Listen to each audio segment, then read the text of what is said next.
Всякий раз, когда в мире происходит какое-то глобальное событие, разгорается, например, военный конфликт, со стороны может показаться, что за решениями, события запустившими, стоят сложные стратегии и глубокие расчеты. Особенно, когда последствия тяжелые, просто хочется хотя бы себе это обосновать и объяснить. На самом же деле, многое определяется куда проще. Тем, кто именно принимает решения и насколько процесс этот вообще открыт для общества. Сегодня мы поговорим о том, почему начать войну России с Украиной иррациональное решение с точки зрения граждан, но вполне рациональное с точки зрения одного единственного человека, который это решение и принимал, Владимира Путина. Но мы об этом говорили с вами много раз. Сегодня мы попробуем подойти к вопросу не совсем с обычного угла. Попробуем объяснить все с точки зрения теории игр, которая объясняет такие штуки довольно емко. Тема непростая, но она помогает лучше понять глобальные процессы, поэтому мы решили посвятить этому вот отдельный ролик. Такой ролик-лекция получится, не совсем для нас типичный. Только прежде чем начнем, напомню, по ссылке в описании способы ускорения YouTube и обхода блокировок. Мы регулярно проверяем, работают ли они, и обновляем, если что-то меняется. Среди способов есть и VPN Liberty, у них бесплатный пробный месяц там.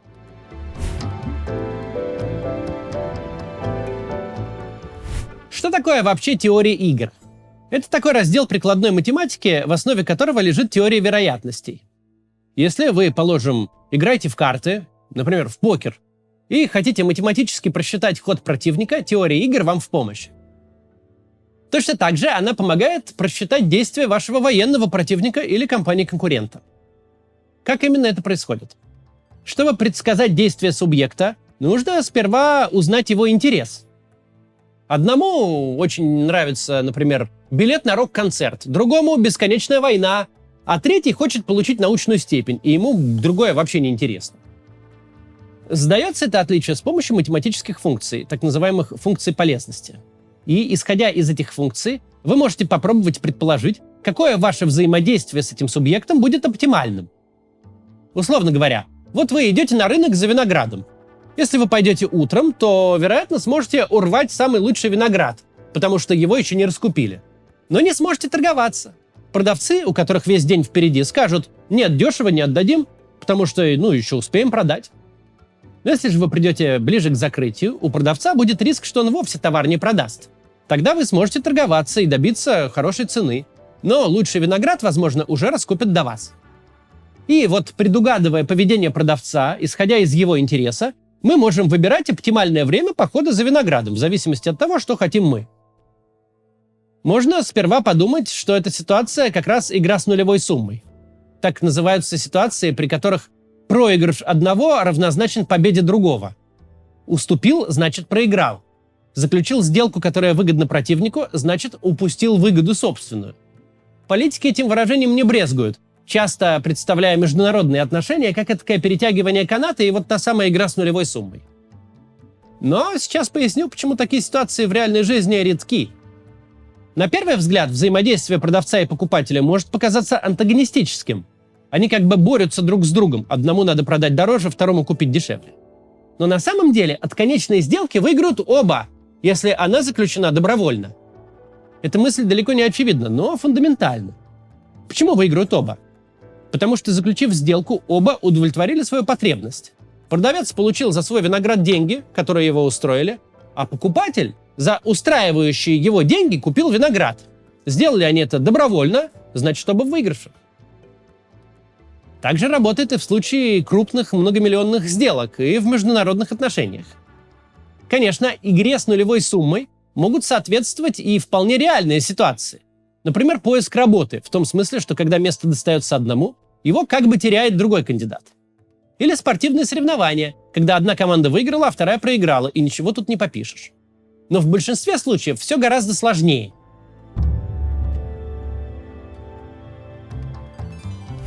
Представим условные 4 компании, продающие гвозди в Самарской области. Да, они могут конкурировать между собой, но ни одна из них не может задрать цену сильно выше, чем у конкурента. Ведь никто не пойдет покупать за 2 то, что у остальных продается за 1,5. Такая ситуация еще называется равновесием Нэша. Но если компании изменят правила игры и договорятся между собой о том, что одновременно поднимут цены, тогда потребителям некуда будет деваться, и все компании окажутся в плюсе. Так участники группы оказываются в большем выигрыше, чем игроки-одиночки. предприниматели об этом знают и принимают в расчет, когда разрабатывают стратегию поведения на рынке. Равновесие Нэша достигается и в политике. Это когда ни одна партия в демократической стране не может провести нужных реформ, которые были бы болезненны для избирателя в моменте, но позволили бы улучшить уровень жизни в стране. Партия, которая такие изменения предложит, резко утратит популярность. Выход один – изменить правила игры, договориться с конкурирующей партией и провести реформу совместно. В диктатурах наблюдается иное равновесие – молчание толпы. Никому по отдельности в таком государстве невыгодно высказываться. За этим сразу последуют санкции. В теории нужно договориться и выйти всем вместе отстаивать права. Проблема в том, что это сработает только если вас будет очень много. Вернемся к тезису, мол, территориальный спор – это игра с нулевой суммой. Казалось бы, территория может быть либо у одной страны, либо у другой. То есть один выиграл, другой проиграл. У России плюс Крым, у Украины минус Крым. Но это так только у сферических стран в вакууме. При аннексии Крыма из России побежал иностранный капитал, всех перебанили, поместили под санкции, повыгоняли из приличных домов. Посчитаем выигрыши сторон. Это проигрыш Украины, минус Крым, понятное дело. Проигрыш третьих стран, минус торговый и политический партнер, Россия. А для России плюс Крым, но минусы – потеря инвестиций, утрата доверия к стране, экономический спад, стагнация. И чтобы понять, выигрыш это или нет, надо знать функцию полезности российских политиков, принимающих решения. И конкретно им, в отличие от граждан, территории важнее, чем какое-то там развитие.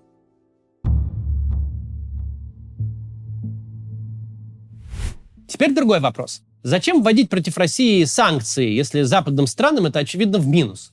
На этот вопрос тоже отвечает теория игр. Если кто-то с автоматом в руках решил попугать прохожих, угрожая отобрать у них деньги, теоретически можно, конечно, закрыть на это глаза, не заниматься расследованием, сбором доказательств, приведением доводов в суде, не оплачивать за общий счет содержание преступника под стражей, а потом месяцы или годы в тюрьме.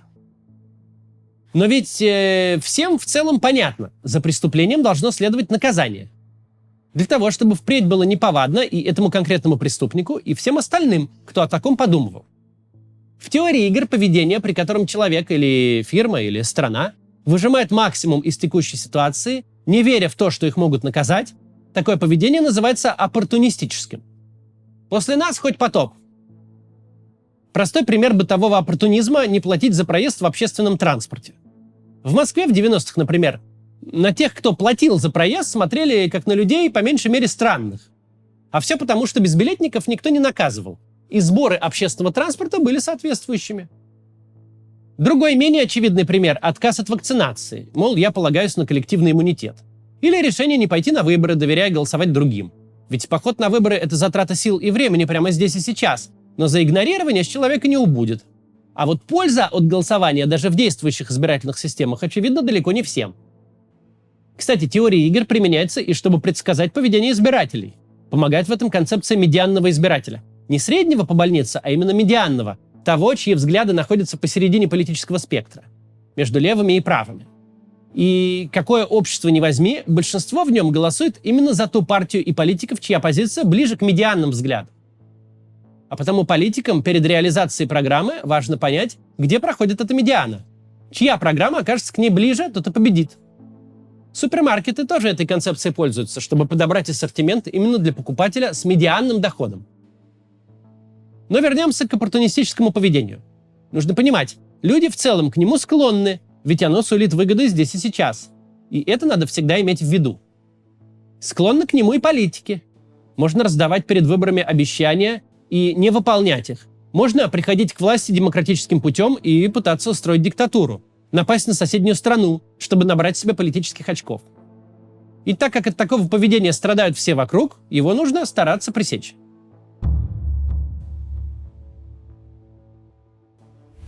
Тут на помощь приходит институциональная экономика, в которой теория игр находит массу приложений.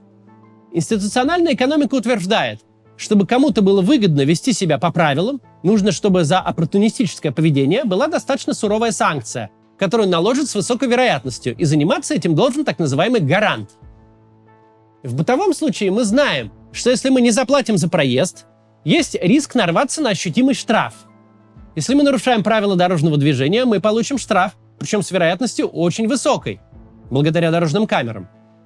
Мы знаем и осознаем, нарушение нормы закончится санкцией, штрафом. Однако, если правила эти работают не для всех, если включаются механизмы избирательности наказания, что если ты сын губернатора, то полиция прав тебя не лишит, тогда тысячам людей начнет казаться, что можно и погонять, а там, если что, договоримся. Существует концепция достоверных угроз. Угроза работает только если ваш оппонент верит, что вы ее исполните, даже если это вам невыгодно. Примеры из жизни тут не очень подходят, но такой простенький. Родитель говорит ребенку: не съешь суп, не получишь десерт. Это достоверная угроза. А вот угроза «не съешь суп, мы тебя в лесу оставим» недостоверна.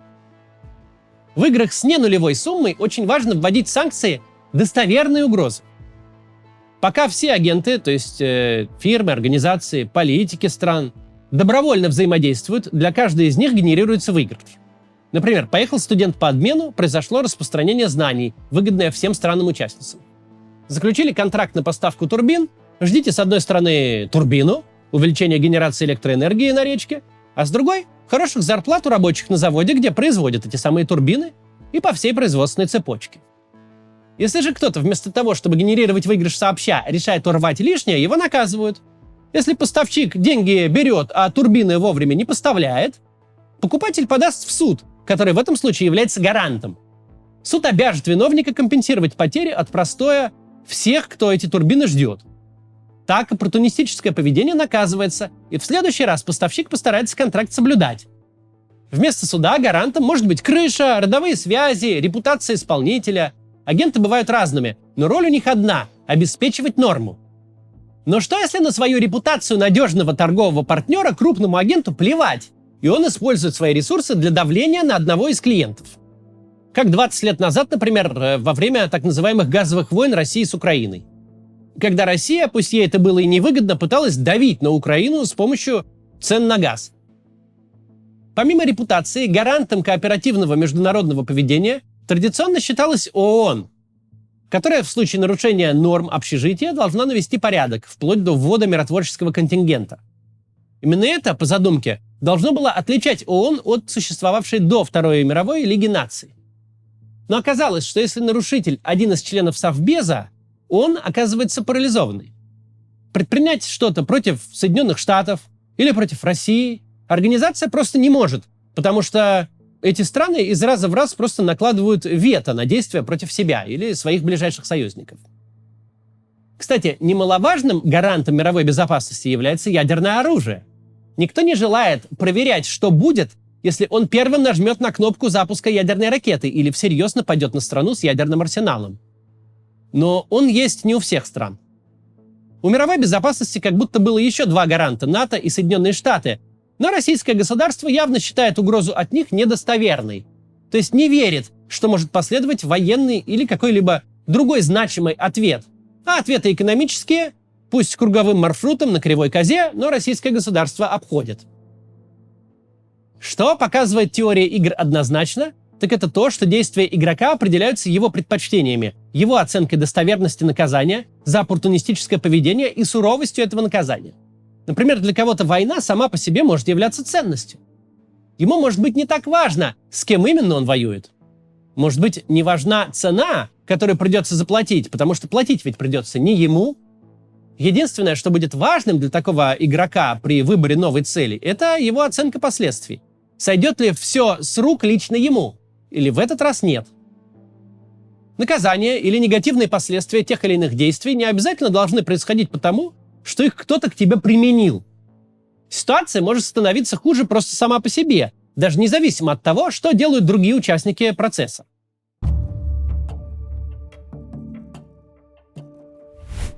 Применять теорию игр к мировой политике непросто, однако можно попробовать рассмотреть ситуацию вот с какого угла. Есть такая книга «Почему одни страны богатые, а другие бедные». Она обобщает опыт самых разных стран за всю историю человечества в попытке понять, почему одни успешны, а другие нет. Главный вывод, к которому приходят авторы – успешны те страны, у которых инклюзивные политические институты. Государства, где в процесс принятия решений вовлечены широкие слои общества, обычно успешнее, богаче и эффективнее, чем те, где институты экстрактивные. То есть такие, где все решения принимает узкая элита и исключает из процесса принятия решения всех остальных.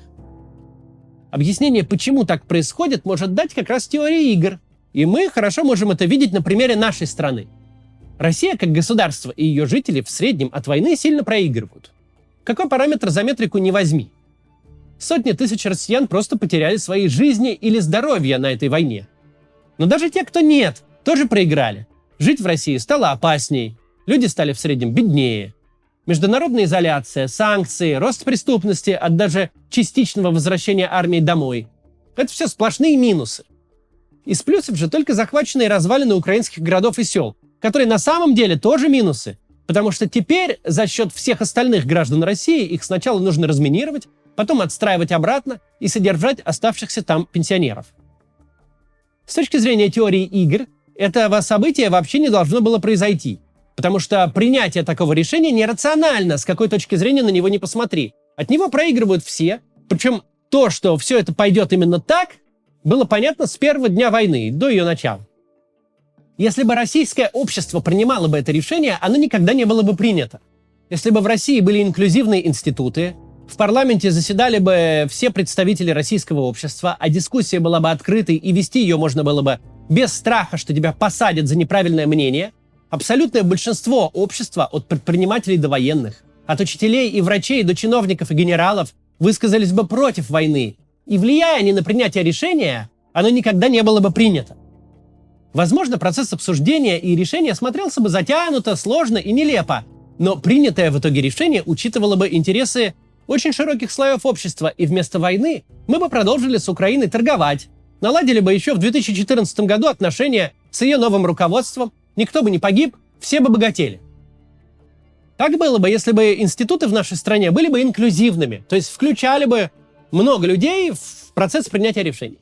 Но они экстрактивные, причем в самой крайней степени. Решение принимает один человек, Владимир Путин.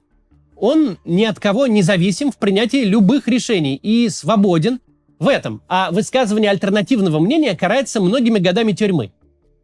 Это и есть экстрактивные институты, когда все исключены из процесса принятия решений, кроме узкой группы, или в нашем случае вообще одного человека. Когда решение принимает один человек, то все плюсы и минусы для кого-то другого становятся при процессе принятия решения неактуальными. Важно, как это уравнение выглядит для того одного человека. А для Путина оно выглядит совсем иначе. Практически никаких личных издержек он не несет. Минусы для него или его семьи крайне небольшие. Никто не погибнет, не пострадает, не будет ранен. Ну, может быть, яхту арестуют в тех местах, куда он и ездит и никогда не собирался. При этом плюсы для него лично от ведения войны очень значительные.